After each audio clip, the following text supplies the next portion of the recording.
I'm Dr. Arvindraj, consultant physician and diabetologist, assistant professor in Sree Balaji Medical College and Hospital. I've got multiple papers and monograms published in multiple journals, national and international. I've got 2 patents titled Insulin Pump with Continuous Glucose Monitoring System, another one titled Ambulatory Blood Pressure Monitor. I've also been awarded as the best in general medicine in Chennai by IMA in 2024. I've got multiple memberships in multiple reputed organizations. Today, let's look in detail about bronchial asthma. Introduction. Basically, bronchial asthma is a chronic inflammatory disorder which is characterized by episodic symptoms with persistent cough and breathlessness that vary in intensity with reversible obstruction. Asthma can be defined as an heterogeneous disease characterized by chronic inflammation of the airways affecting millions globally with varying severity and presentation patterns.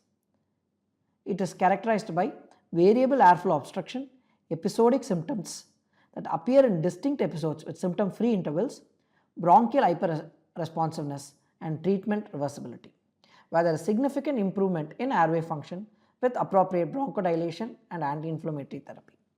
Epidemiology. Global epidemiology is almost around 300 million global burden.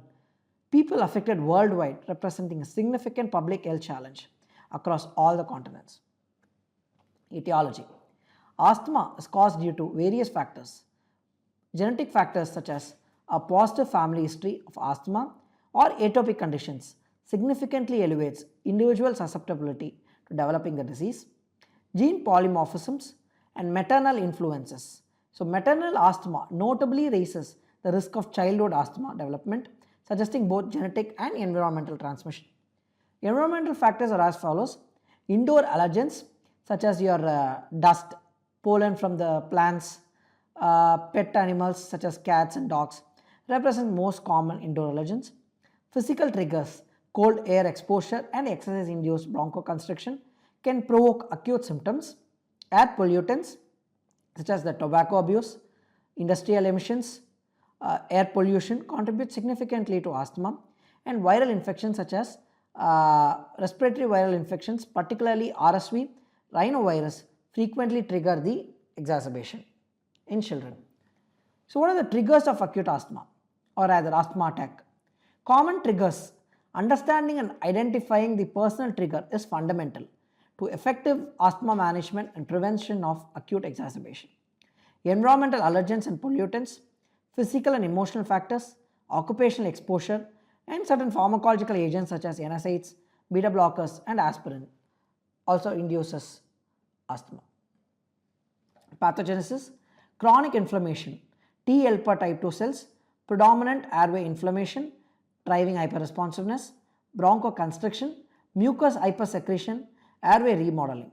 The pathophysiology of asthma involves complex interaction between the inflammatory mediators, immune cells, and structural airway components, ultimately leading to characteristic clinical manifestations. Immunological basis of asthma. The T helper type 2 cells initiate the cascade, releasing pro-inflammatory cytokines such as the interleukin 4, 5, and 13. IgE production. Immunoglobulin E antibodies bind to the mast cells, priming them for allergen-triggered degranulation. And eosinophilic responses. Eosinophils infiltrate, drive persistent airway inflammation and tissue damage through mediator release. Airway remodeling. So there is this goblet cell hyperplasia, subepithelial fibrosis, and smooth muscle hypertrophy. What are the clinical presentations? Patients usually present with expiratory wheeze, which is an high-pitched whistling sound during expiration, breathlessness, chest tightness, nocturnal cough. Symptoms usually present in distinct episodes with complete or near complete symptom-free intervals between the attacks. This symptom-free intervals distinguish asthma from the other chronic respiratory conditions. So asthma can be classified based on the severity given by GINA 2005 guidelines, considering symptom frequency, PEFR variability, and nocturnal symptoms. It can be classified into intermittent asthma, mild persistent asthma, moderate persistent asthma, and severe persistent asthma. Based on the spirometry, which plays a major role in diagnosing asthma, the FEV1 will be reduced and FEV1 by FEC ratio will be less than 0.75 to 0.8, which indicates obstructive pattern. There are some additional diagnostic investigations such as peak flow monitoring, FeNO measurement, and blood investigations such as peripheral blood smear, eosinophilia, elevated serum IgE levels, which supports the diagnosis of atopic phenotype. The GINA 2025 guidelines, which says we should provide a stepwise therapy to asthma. Mild asthma, steps 1 and 2 to be considered, which is low dose inhaled corticosteroids and formoterol combination, which helps in providing anti-inflammatory relief. Step 2, where there is mild asthma, we go for daily low dose inhaled corticosteroids with formoterol with leukotriene receptor antagonist. Step 3 to 5 is considered for moderate to severe asthma.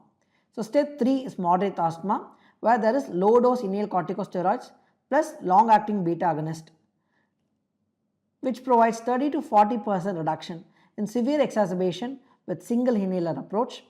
Step 4 used for severe persistent asthma are medium dose inhaled corticosteroids with long acting beta agonist with smart reliever therapy. And step 5 is for advanced therapy, where we can add biologicals such as omalizumab, mepolizumab, dupilumab, etc. and maintenance oral corticosteroids, which can be considered as last resort. So on conclusion, optimizing asthma care in 2025, it says modern asthma management has evolved significantly with evidence-based approach transforming patient outcome and quality of life. Early diagnosis, ICS-based regimens, personalized treatment, patient education, and advanced biologicals. By embracing evidence-based guidelines, leveraging new therapeutic options, and prioritizing patient care, we can dramatically improve outcome and transform the lives of people living with asthma. That's all for today. I'll meet you again with the next class.